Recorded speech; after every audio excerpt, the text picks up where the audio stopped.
Hi, JP Morgan here for the Slanted Lens. Today on the Slanted Lens, we're going to take a look at a great light by Hive Lighting. I love new lights, and there's a couple of reasons that they really attracted me to this light, and that is that it's an Omni-Color LED. This light has a 5-chip color array, which means it's mixing secondary and tertiary colors together to give you the color spectrum. That gives you a lot more options. You're going to get truer color. The curve is going to be much truer from your blues to your reds. It's just going to be a much nicer curve because of the way you mix light with this. So we're going to take a look at that, but that's a great way this light works and probably one of its main advantages. It is a 4-inch barrel, which means that this yoke slides on, and now I can tighten that. It goes back and forth on there, so it allows me to balance this light if I've got a heavy modifier on the front.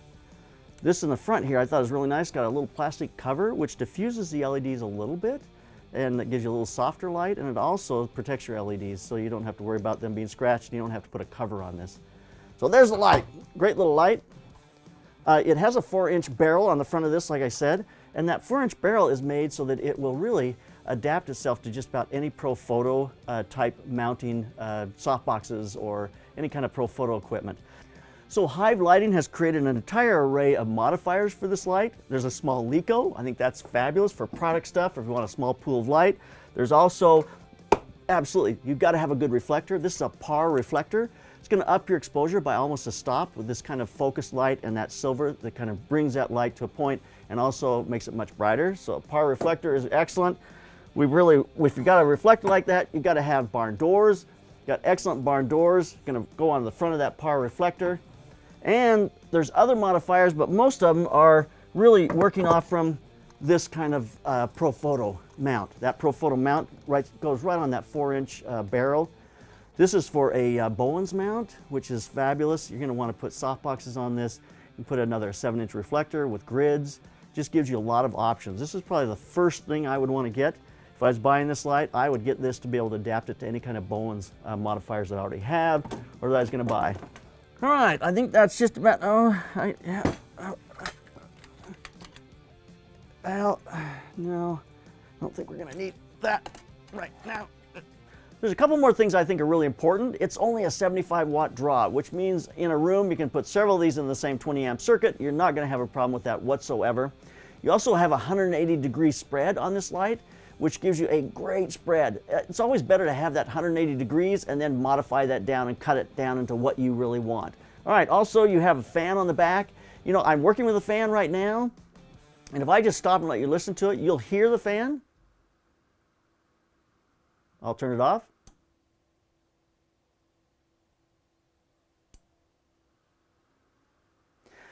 The fan is really very quiet. I'm 1.5 feet away from this thing. You would never put a light this close to an actor very often. If they're doing dialogue, rarely would they be this close. So how bright is this light? It's going to be just about as bright as a 650 incandescent light or 100 HMI, but it only draws 75 watts, which makes it very easy to use on set but gives you high output. One of the biggest questions I had was, can you get a clean white light from this? Because it's not an RGBW. It has a white light LED. It really is a 5-color array that has to mix and give us that white clean light. But when we mix this in the app down to its clean color, you get a 98% CRI and a 97% TLCI. So it's really clean white light even though you're mixing. It's a great look and gives you great output with clean light. This light has DMX if you want to run a DMX cable back to a DMX board so you can control the lights from that board. I mean, you've got to run cable to each one of the lights back to the board to be able to make that happen. And that's a tried and true way to work with lights. It's been done forever. But nowadays, this kind of has moved to the next generation, and that is a wireless Bluetooth.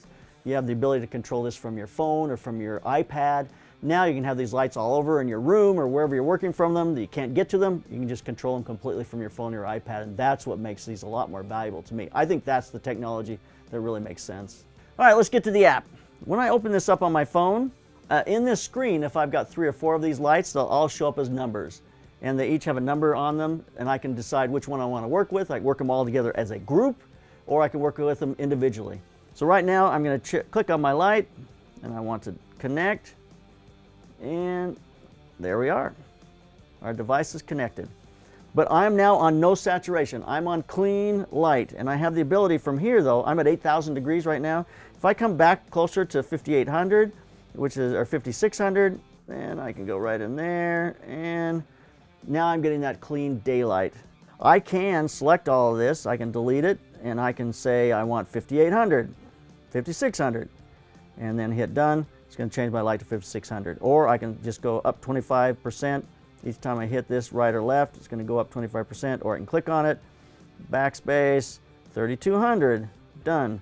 I also have in this here, there's several different things here. I've got sources where I can look to the sky. I want this to look like a sunset. I want daylight.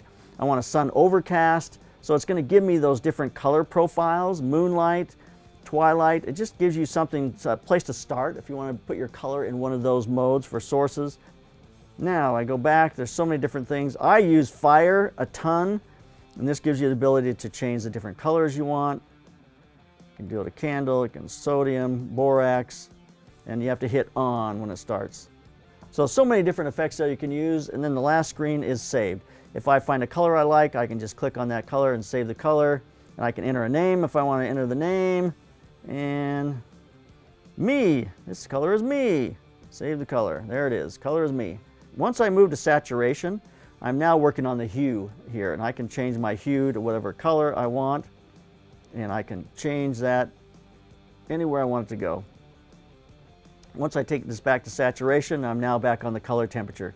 I can do a minus green if I need to add green. I can do a plus green if I need to take that green away, and that gives me different options there with the plus and minus green. The next is the RGB app.